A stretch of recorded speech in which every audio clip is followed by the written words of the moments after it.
Olá, eu sou Berenice Kühner e você está em mais um episódio do podcast Chá com Consciência.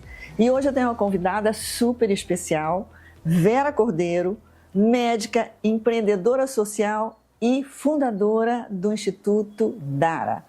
Vera, minha querida, quem é você? Antes de tudo, que alegria estar aqui com você, Beri. Quem sou eu? Estou procurando isso há muitos anos. Mas, de qualquer maneira, eu diria que eu sou uma pessoa que, desde criança, fui indignada. É mesmo, Vera? A injustiça social, eu me lembro, eu nasci, não vou dizer em que data, mas eu nasci... Não precisa. Eu fui criada, minha infância foi em Bangu. E naquela época, eu me lembro que eu vivia assim, meu pai era diretor da fábrica Bangu, e eu vivia circundada de pessoas muito pobres. E eu cheia de brinquedos, bonecas suíças, eu me sentia péssima e comecei a doar os brinquedos todos.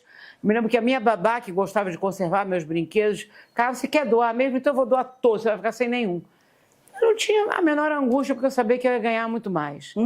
Então, desde criança, eu tive uma vida princesa camponesa.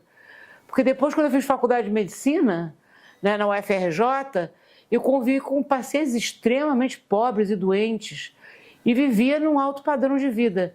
Então, eu sempre vivi com pessoas extremamente vulneráveis no sentido de dinheiro, né, financeiramente falando, mas vivi num ambiente economicamente classe média alta brasileira. Então, na verdade, tinha esses dois aspectos dentro de você. Eu sempre tive, eu acho que veio na minha alma, esse destino de eu conviver desde criança com a precariedade, a indignidade com que muitas pessoas vivem, né, e observar isso muito garota, 4, 5 anos de idade, e depois a minha vida inteira, que eu na medicina me devotei para os mais pobres, né, do ponto de vista monetário, muitas vezes muito mais ricos do que nós, eu continuei na situação de lidar com a desigualdade, a perversa desigualdade social desse país, de uma forma extremamente tocante. Ô Vera, mas qual foi assim, você lembra qual foi o momento que de repente deu um clique? Como é que foi? E você fundou, que antes não era o Instituto Dara? Como era quando você fundou? Era Saúde Criança Renascer. Saúde Criança Renascer. E como é que foi assim, esse momento que de repente surgiu isso? Como é que foi essa ideia? É ótima essa pergunta, Berê, porque eu sou médica clínica geral de formação, mas sempre me interessei, não era por psicanálise, não era por psiquiatria, mas pela interação mente-corpo.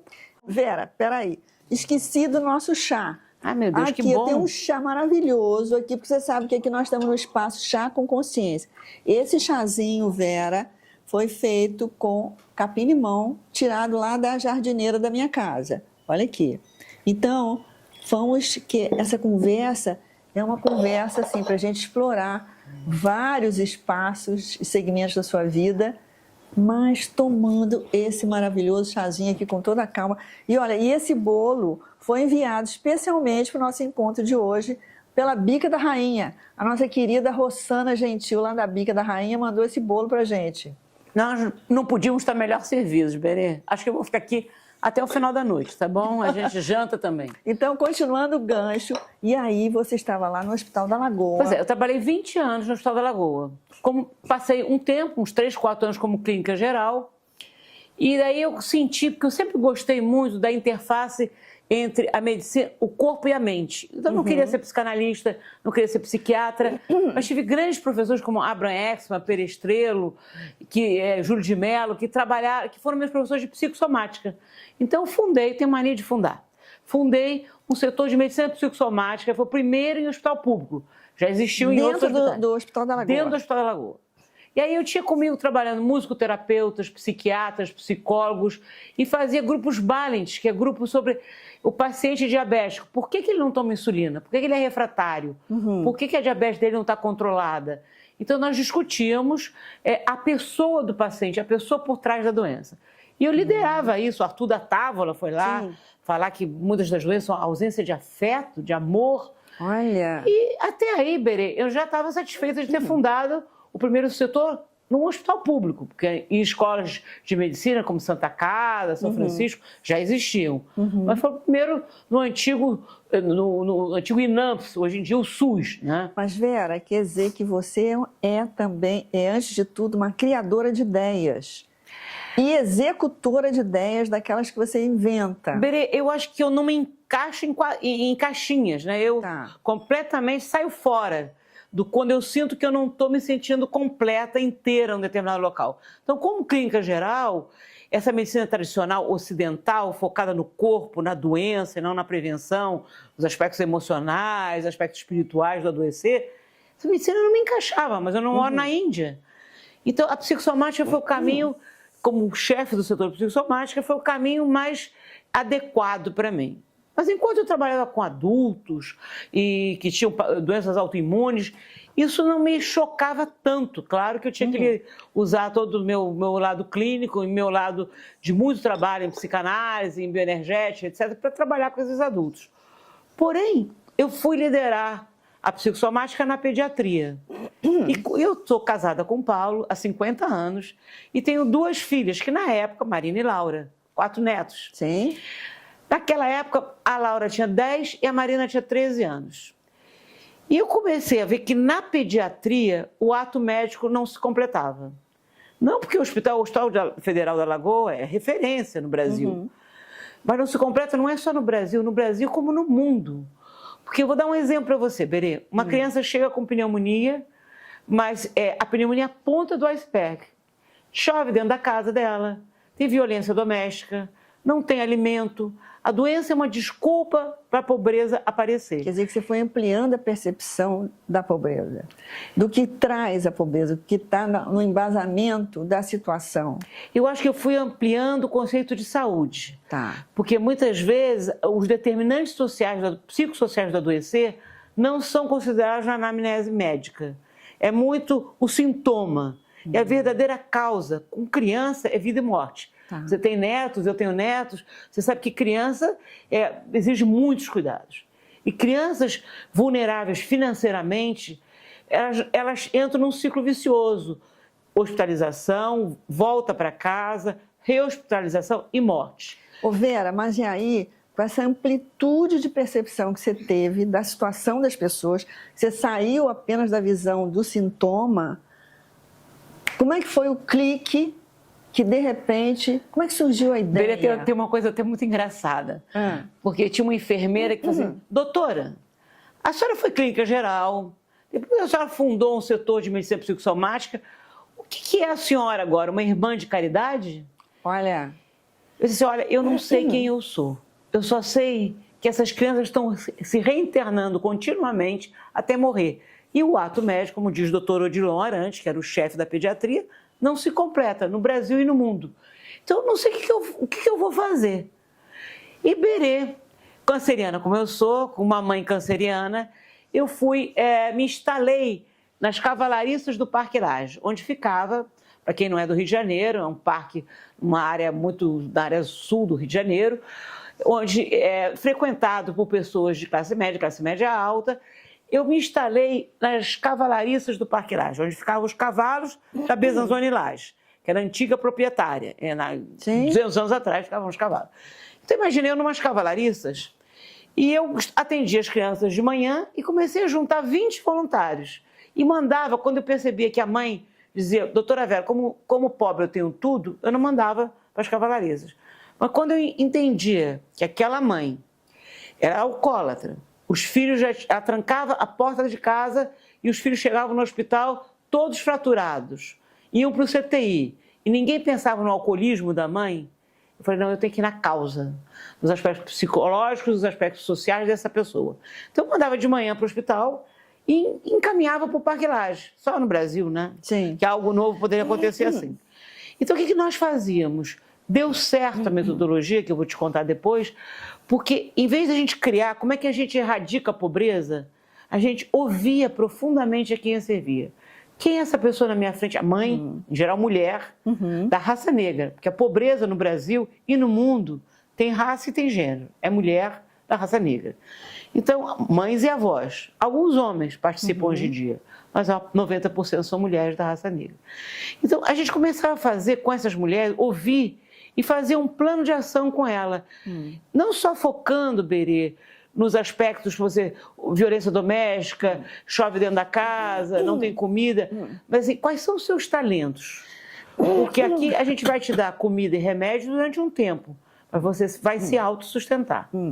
E nós vamos pagar cursos externos, tem cursos internos para você fazer, mas o objetivo é você ter uma vida digna se autossustentando. Mas olha, Vera, sabe que te escutando, e até lembrando a pergunta que você falou, bom, eu não sei ainda quem é Vera Cordeiro, e eu fico tentando olhar quem é Vera Cordeiro por trás de tudo isso que você está contando.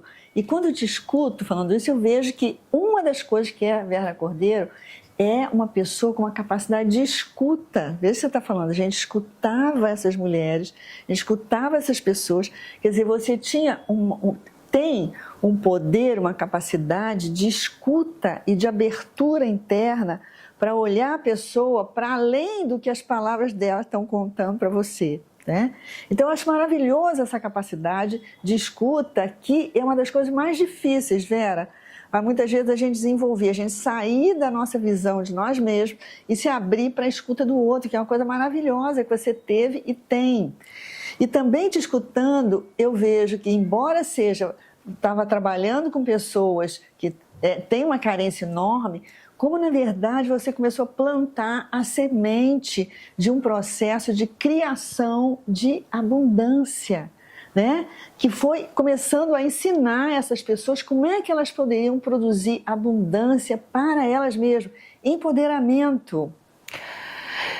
Berê, isso eu acho que é algo que veio ancestral, que veio da minha avó, da minha mãe, quer dizer, não é algo meu, né? E eu acredito muito, eu gosto muito da frase da Dalai Lama, se eu fosse muito egoísta, eu ia ser altruísta. Olha. Porque a gente só consegue ser, vamos dizer, o chamado egoísta, aquela pessoa que quer tudo para si próprio, né? E você só tem abundância, Berê, usando as suas palavras, quando você começa a interagir com o outro, aprende com o outro, não é? E essas famílias vulneráveis, que a gente ajudou mais de 100 mil pessoas em 3 décadas... 100 mil pessoas em 100 mil pessoas e com pouquíssimo recurso. Uma vez tivemos recurso do BNDES, mas fora esse recurso nós não temos dinheiro de governo. Eu digo às pessoas, uma das definições, quem você é? Eu sou mendiga internacional, eu fiz 54 palestras em 16 países, já que no Brasil não tem a cultura de filantropia. Mas voltando atrás, Berê, voltando ao âmago do Plano de Ação Familiar, que foi copiado em 4 continentes, ele foi criado... Foi começado a ser gerado ali. Ali, nas cavalariças. Depois nós fomos expulsos das cavalariças, porque a Associação de Moradores do Jardim Botânico não queria pobres entrando com comida, com pedaços de janela, enfim, era algo que não soava bem para a Associação de Moradores. Então eu fui processada e tentaram me tirar. Eles não sabem com quem estão lidando. Eu aluguei trailers e containers e permaneci no Parque Lage. E aí, como uma das conselheiras, Cristina Gouveia Vieira, que em memória, porque está num outro plano agora, ela me levou ao presidente Fernando Henrique Cardoso, que ele assinou um decreto, disse, Vera, agora é lei. Ninguém tira você do parque. Que maravilha. E doutora Ruth Cardoso, Vera. doutora Ruth Cardoso, ela inaugurou uma sede que Vivi Nabuco, que é a conselheira também, dona do Banco Catu, fez uma casa cor-de-rosa dentro do parque, saí das cavalariças, uma casa onde nós permanecemos 20 anos. E nós aglutinamos, não só eu, Berê, mas eu acho que quando o trabalho é transparente, verdadeiro, auditado, comprovado, começa a atrair pessoas. Sim. As pessoas querem isso que se chama de abundância e de interbeing, eu sou porque tu és, de se relacionar, se construírem. Então, pelo Dara já passaram mais de 1.600 voluntários nessas 3 décadas. Que maravilha. Vera, conta a história do lençol. Essa história é muito engraçada, né? Porque eu estava perdida, eu só sabia, quando eu estava na psicossomática e trabalhando na pediatria, como chefe da pediatria, eu comprava caixão, porque as mães não tinham dinheiro para comprar caixão para enterrar. Eu ia no velório. E tinha 2 filhas saudáveis em casa com tudo. eu me lembro que elas diziam, o Paulo dizia, Vera, cadê aquele relógio de parede? Eu falei, virou quimioterápico. Ah. E as meninas diziam, minha boneca japonesa, não, mamãe. Meu tênis Reebok, não. Eu saí do status quo. Um dia, Berê, nas cavalariças ainda, eu só me dei conta que eu estava fora do status quo, como eu vi vestida de branco, como médica, eu saía do hospital e ia para as cavalariças. Como eu não tinha dinheiro de nada, eu tinha uma amiga que tinha confecção. Então, ela me dava retalhos da confecção, eu pesava e vendia retalhos. Eu falei, eu enlouqueci. Porque eu sou médica, contratada, trabalho no Hospital da Lagoa há algum tempo e estou vendendo retalhos à tarde. Quem sou eu? Meu marido foi muito importante, porque se eu fosse uma médica, normalmente meus colegas médicos tinham 3 empregos, consultório, eu podia me dar o luxo, e as minhas filhas também, eu podia ficar uma... Porque o Dara cresceu aos poucos. Não Quer foi... dizer, de alguma forma, Paulo foi um parceiro. Paulo foi um grande parceiro dessa história. Aliás, eu tirava dinheiro da carteira dele com a maior facilidade, né? E ele sabia. E as minhas filhas foram extremamente, como é que eu vou te dizer, elas tiveram uma paciência com a mãe, porque já deram várias entrevistas na Fátima Bernardes, etc. Porque, na verdade, elas percebiam que elas tinham que dividir a mãe com o mundo. Né? Dividir a mãe com o mundo. Dividir com a mãe com o mundo. Isso, tinha horas que a Laura ligava para casa e dizia, mãe, vem para casa agora. E não era uma urgência, ela sentia falta da mãe. Marina foi conselheira do Dara o tempo inteiro, porque o assunto Dara era almoço, jantar, final de semana e etc. Mas eu pensando hoje em dia, Berê, assim, olhando para trás, eu acho que o que me fez fundar o Dara foi amor às minhas filhas. Porque eu tinha 2 filhas lindas e saudáveis e convivia uma grande parte do meu dia com crianças extremamente vulneráveis e doentes. Eu falei assim, não, esse mundo é injusto demais, algo tem que ser feito para que essas crianças tenham algum tipo de vida digna. Depois, conversando com Dona Zilda Arnes, que eu tive o prazer de conviver, quando você vai cuidar de criança, você tem que cuidar da família. Você não vai cuidar de criança, você tem que cuidar da mãe, você tem que, em geral, a mulher, né? Se tiver pai, dos avós, para chegar às crianças. Né? Então, eu acho que foi por amor à Marina e à Laura que eu acho que eu fundei o Dara. Mas eu quero voltar naquele ponto do lençol. Como é que é o lençol que cobriu o mundo? É ótimo, Bereza, falar isso, porque quando eu não tinha dinheiro nenhum, né, tá na fase das cavalariças, e ninguém acreditava muito, eu recorri a 2 pessoas bastante famosas. Um é o Betinho, que eu fundei em 91, em 94 foi o auge da campanha do Betinho. E o Betinho deu todo o apoio, fez um vídeo comigo, foi com os 60 anos, quando ele fez 60 anos, ele foi numa festa do Dara e disse que cada recurso para essa instituição chega nas famílias. E também eu ouvi falar que existia uma organização chamada Ashoka, e que era uma organização nos Estados Unidos e que o Bill Drayton, que ninguém sabe quem é, mas é o Gandhi vivo planetário, fez a maior mudança massiva planetária, ele escolhia fellows da Ashoka. Você ser fellow da Ashoka é um carimbo de credibilidade. Tem 400 no Brasil. Por que credibilidade? Porque você passa por 9 meses de entrevistas. Vem pessoas dos Estados Unidos te entrevistar. Teve uma hora que eu disse, vocês não acreditam em mim, eu não acredito na Ashoka, eu desisto dessa organização. Quando eu fui eleita, eu me lembro a roupa, fui na casa dos meus pais, eu me lembro que eu estava com uma calça azul, até parecida com hoje, uma blusa branca, e eu chorei na casa dos meus pais.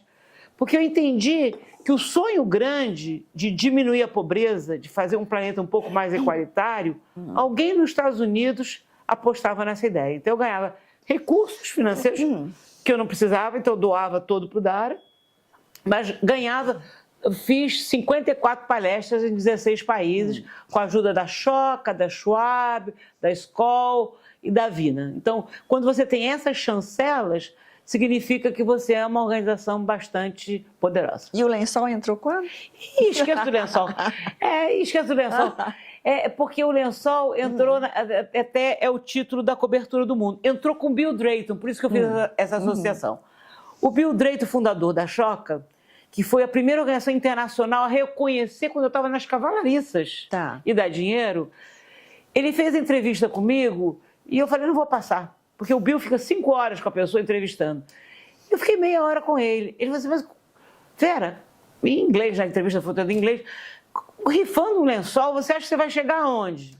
Falei, Bill, esse lençol vai cobrir o mundo. Porque você então estava rifando o lençol? Porque ele perguntou para ele quis saber da minha história, eu falei, com que recurso você tem, como é que você se vê daqui a 10 anos, aquelas perguntas típicas de americano.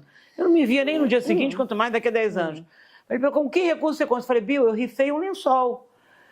Daí ele disse, mas o que você vai fazer com esse lençol? Bill, você vai ver, esse lençol vai cobrir o mundo. E aí, recentemente, eu publiquei um livro que está traduzido para o inglês já, que chama-se A Cobertura do Mundo, e fala sobre o lençol. Que lindo, em inglês Vera. é The Power of Beginning. Que lindo, Vera. Espetacular, né? É uma caminhada, né, nesse processo que você vem fazendo, né, acompanhada de 1.600 pessoas. Quantas pessoas vêm te acompanhando? Mas você vem... Quantos colaboradores ao longo desse tempo? Eu não sabia que era empresa social, eu achava que eu estava uma louca vendendo retalho, né, dentro de um estábulo. Mas quando eu fui eleita fellow da Choca, eu falei, loucura tem nome. Eu sou uma empreendedora, eu não sabia que tem empreendedor de negócio, empresário, né, mas empresa social foi um nome que o Bill Drayton deu. Sim. Então, na verdade, o lençol foi fundamental para começar, né? E recrutamento, o Bill diz que o empreendedor social é um recrutador de pessoas. Ele não recruta pelas palavras, ele recruta pelo exemplo.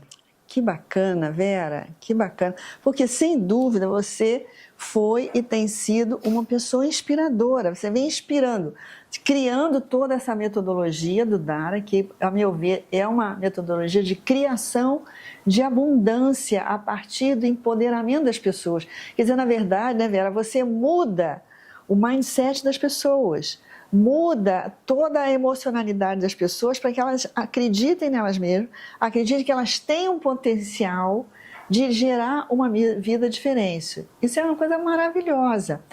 E queria pegar outros lados seus e estar lembrando que no início você falou a questão da missão, como que você talvez tenha trazido essa missão na sua alma, trazido dentro de você. E eu acredito nisso, que a gente traz dentro de nós, né, uma missão. E é uma maravilha quando a gente consegue ter a percepção disso, que às vezes não é decodificada conscientemente, mas a gente, sem perceber, a gente se direciona para certas situações, a gente se interessa por certas coisas que acabam nos levando a realizar aquilo que a gente tem dentro de nós, né? Aquilo que a nossa alma veio cumprir, e eu acho que isso está dentro de todas as pessoas. Então eu vejo que você é uma pessoa que tem um lado espiritual muito grande, muito forte, né? Eu vejo que você já traz isso da sua casa, conheci sua mãe, que era uma pessoa também que tinha essa visão espiritual muito grande, né? Então, como é que é isso na sua vida, essa conexão com o espiritual, que talvez tenha estado durante todo esse tempo dando o suporte para todo esse trabalho que você realizou e vem realizando?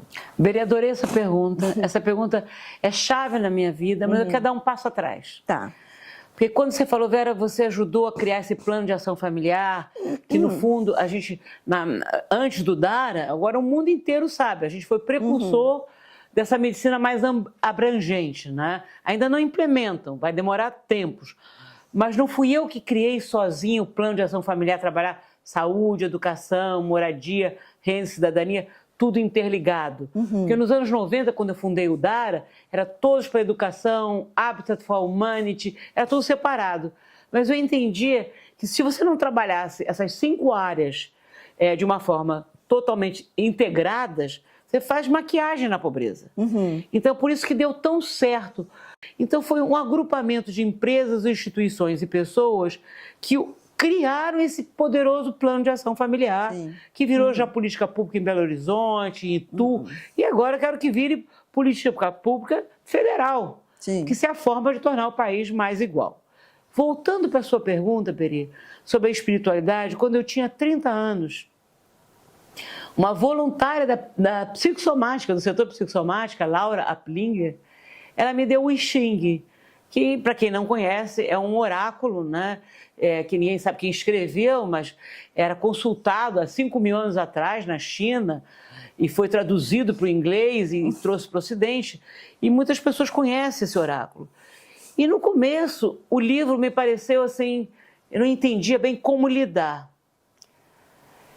Quando eu comecei a consultar o I Ching assim, para as coisas, por exemplo, com tal pessoa, que situação, qual é o momento que eu estou vivendo agora? Como é que eu lido com os desafios que eu estou vivendo? Lidei como todo ser humano, com milhões de desafios pessoais, familiares e na instituição, a própria instituição, né? Então, assim, o livro, para mim, é claríssima a resposta.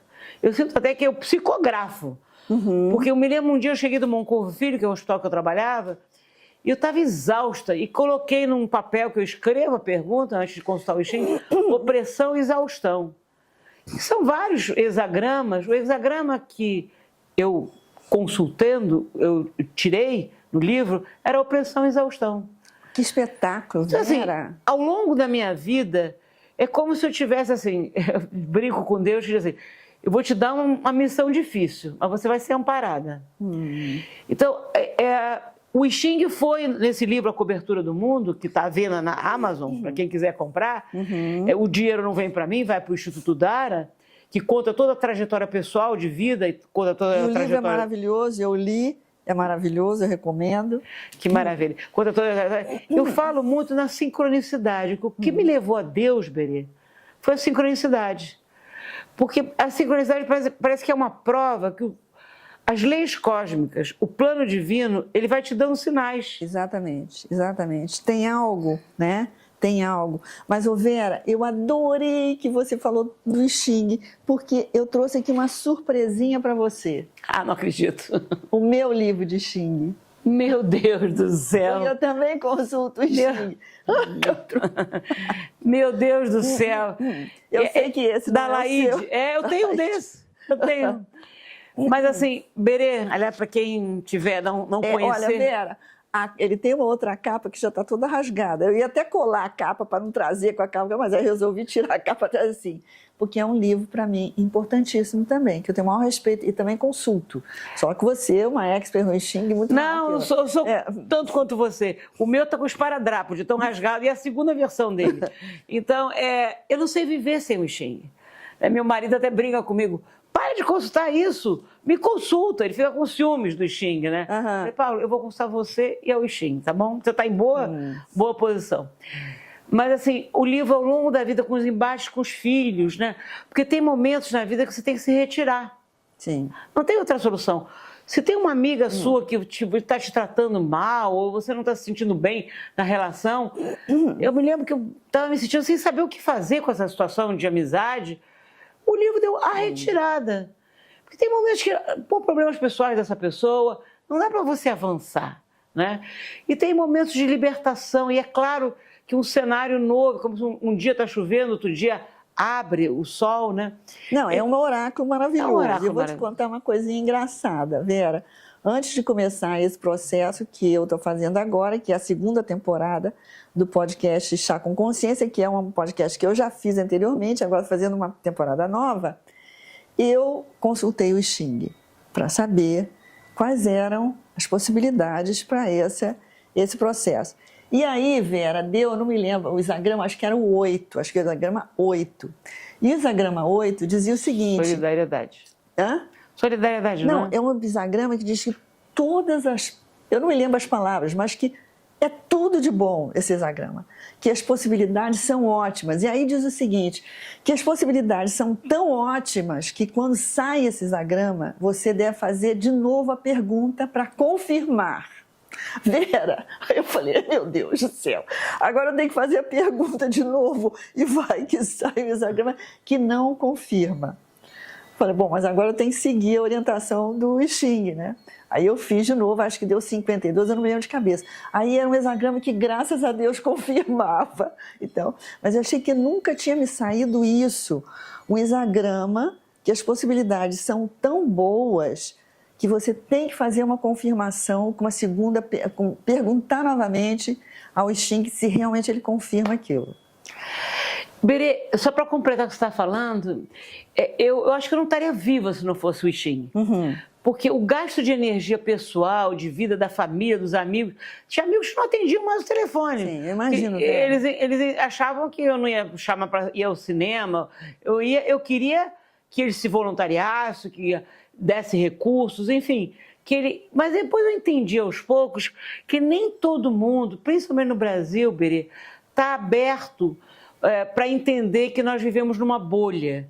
E que sair dessa bolha só faz bem para nós todos. E, Berê, o I Ching é o esteio, né? Como te disse, eu estaria morta se não fosse o I Ching, de tanta energia, de tantas viagens. Te falei, fiz 54 palestras em 16 países, 190 e tantas palestras, Brasil afora. Então foi um desgaste muito grande de energia. É uma doação, processo de doação. Processo de doação. Mas, ao mesmo tempo, isso volta para você, né? Então, quando eu estava na pediatria, quando as pessoas me perguntam qual é a sua religião, eu estudei todas. Eu achei que eu ia virar budista, catolicismo, a Bíblia eu tinha toda hora na mão, hinduísmo, você sabe que eu adoro Yogananda. Yogananda é meu grande mestre, né? Thinahan. Então, eu comecei a estudar todos os tipos de religião. Mas como eu sou uma pessoa que eu não consigo ficar enquadrada em nada, a minha ligação é direta com Deus, com a ajuda do I Ching. O Xing é uma coisa maravilhosa e eu acho que uma outra coisa que eu conheço de você e que para mim também é uma coisa interessantíssima é a astrologia. Que a gente tem uma conexão através da Cláudia Lisboa. Isso também, sem astrologia, eu acho que eu fui procurando, né? Como você disse, Berê, quando a gente tem uma missão na alma, você vai procurando os ajudantes, né? Quem é que vai... Você, através do curso que eu faço com você, né, o seminário de autoconhecimento, em que a gente reflete sobre consciências, aspectos existenciais. Temos um grupo para isso. É um grupo que eu aprendo muitíssimo, eu sou alimentada por isso. Mas a Cláudia Lisboa, eu fiz 4 anos de aula com ela, achei que ia virar astróloga. De medicina eu ia virar astróloga. Como eu fui tão profundamente na astrologia, porque eu me lembro que eu comecei primeiro com a minha família nuclear, meu marido, meus filhos. Eu só entendi o Paulo, a Laura, a Marina, né? Agora as netas, quando eu vi o mapa deles. Então eu parei de exigir coisas de uma pessoa que não tem essa configuração astral. E eu me lembro que eu sou canceriana, meu ascendente em Virgem e com lua em Libra. E o meu sol é na casa 11. Que e bacana, tem o Mercúrio, na 11. Mercúrio em Leão. Então a Cláudia falou, Vera, você veio para trabalhar para o mundo. E você veio para falar para o mundo. Sim, a casa 11. E a casa 11. É importante a gente colocar aqui que nós estamos falando de uma astrologia que tem uma profundidade, uma amplitude. Não é aquela astrologia de simplesmente dizer o que vai acontecer. Mas é que, na verdade, mostra como estava o seu céu no momento que você entra no planeta, né? Quer dizer que, na verdade, faz um mapeamento de tudo que você traz de potencial dentro de você e quais são as possibilidades que você tem para realizar isso, né? É dentro dessa visão, né, Vera? A primeira vez que eu ouvi a Cláudia falando, foi há muitos anos atrás, e eu me lembro que o Bola, que é um colega dela, disse, vocês vão acreditar em reencarnação. Ela tinha 30 e poucos anos, uma pessoa que tem essa sabedoria não aprendeu numa vida. E quando eu ouvi ela falou sobre os ciclos de Plutão, né? Como é que vai mudando a nossa vida. Eu resolvi ser aluna dela. E fiquei, hoje em dia sou muito amiga dela. E o que ela me trouxe de importante, ela disse, Vera, não procura ser aquela mãe que vai ficar em casa fazendo bolo, porque o bolo vai solar. A sua missão é para o mundo. E o seu Mercúrio está em Leão, você veio para falar para o mundo. Enfim, quase que confirmou, né, o que eu já estava fazendo. E Berê, por mais alto que tenha sido o preço, né, eu sempre falo, para quem me conhece, se eu morrer amanhã, alguma hora a gente vai desencarnar, morte não existe, a gente continua a trajetória, eu fiz exatamente o que eu queria fazer. Maravilhoso, Vera, maravilhoso. E eu tenho acompanhado um pouco de você, né? E vejo que realmente você tem feito isso.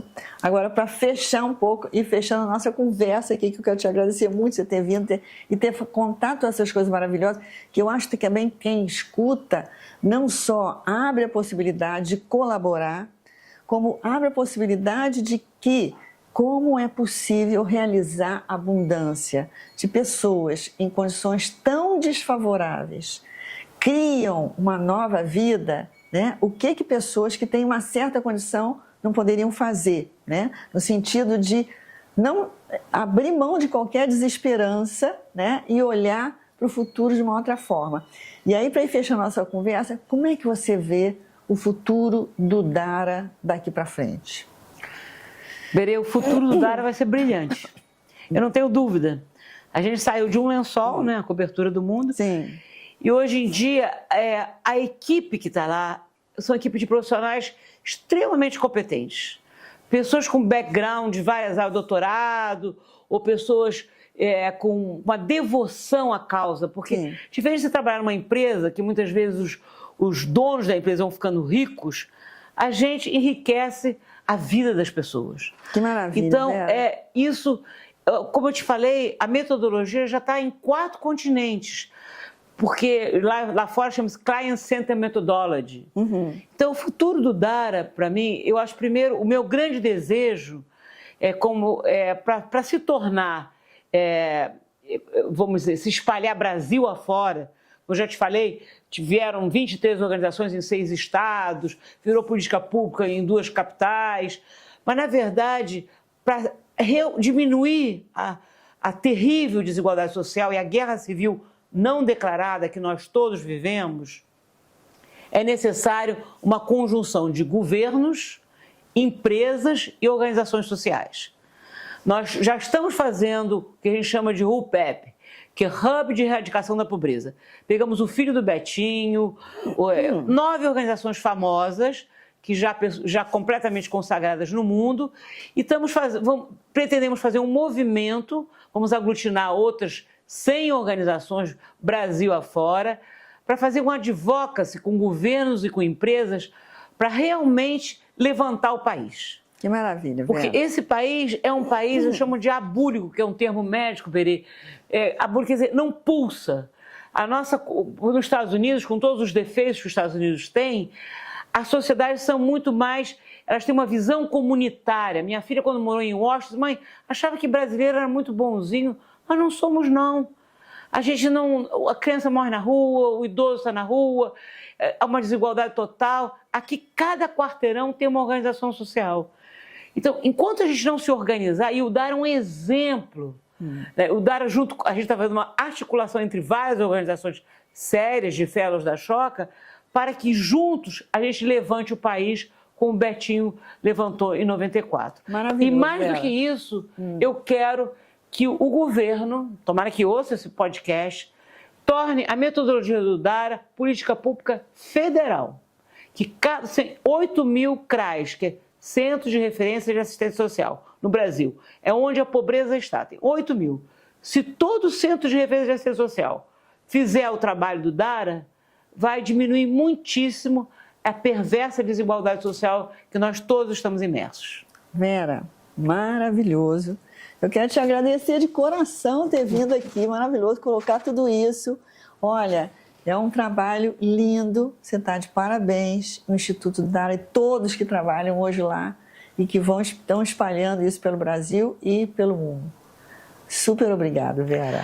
A gratidão é minha, foi um momento de muita alegria, Berê, e muita admiração por você, que me proporciona tanto crescimento espiritual, emocional, ao longo da minha vida.